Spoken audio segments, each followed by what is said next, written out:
Bonjour et bienvenue dans cette nouvelle vidéo.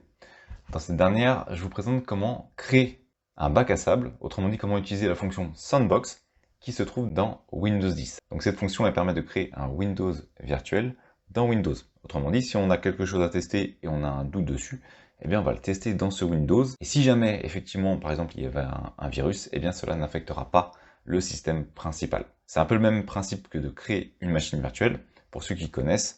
D'ailleurs, je ferai probablement une vidéo dessus prochainement. L'objectif étant donc d'avoir un Windows qui va nous permettre de tester certaines choses sans prendre le risque d'endommager notre machine principale. Donc pour ça, il faut avoir activé la virtualisation au niveau de son ordinateur. Donc si vous ne l'avez pas fait, il faut que vous alliez dans le BIOS, donc au moment du démarrage, et pensez donc à activer la virtualisation au niveau du processeur et de la carte mère. Une fois que c'est fait, on va pouvoir se lancer. Donc ça fonctionne uniquement avec Windows 10 Pro. Il faut avoir Windows 10 Pro et ça va nous permettre maintenant de lancer la fonction. On va rechercher fonctionnalités, activer ou désactiver des fonctionnalités de Windows.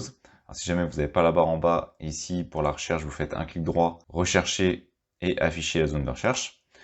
Au niveau des fonctionnalités de Windows, on a ici le bac à sable de Windows et on va tout simplement faire OK.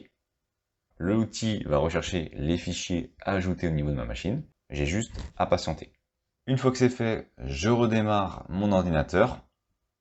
Donc, je vais patienter le temps du redémarrage. Je relance donc ma session. Et désormais, je vais pouvoir tester que mon bac à sable fonctionne.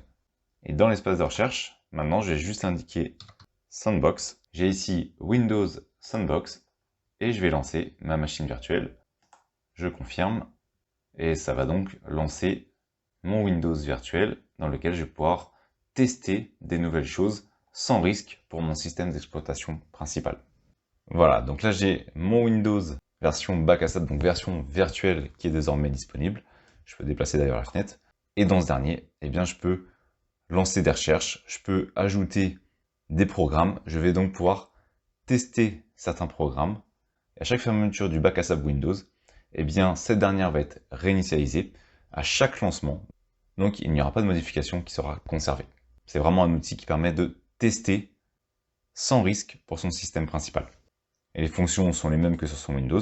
C'est juste qu'on est dans un nouveau Windows, donc je vais pouvoir créer des dossiers, je vais pouvoir aller sur Internet, je vais pouvoir faire des tests, installer des choses, récupérer des documents et vérifier si ces documents sont, oui ou non, dangereux potentiellement pour, par exemple, mon ordinateur principal.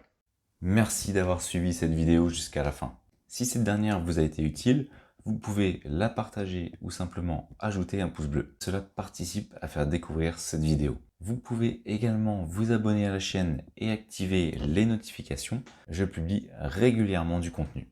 Merci et je vous dis à bientôt pour une nouvelle vidéo.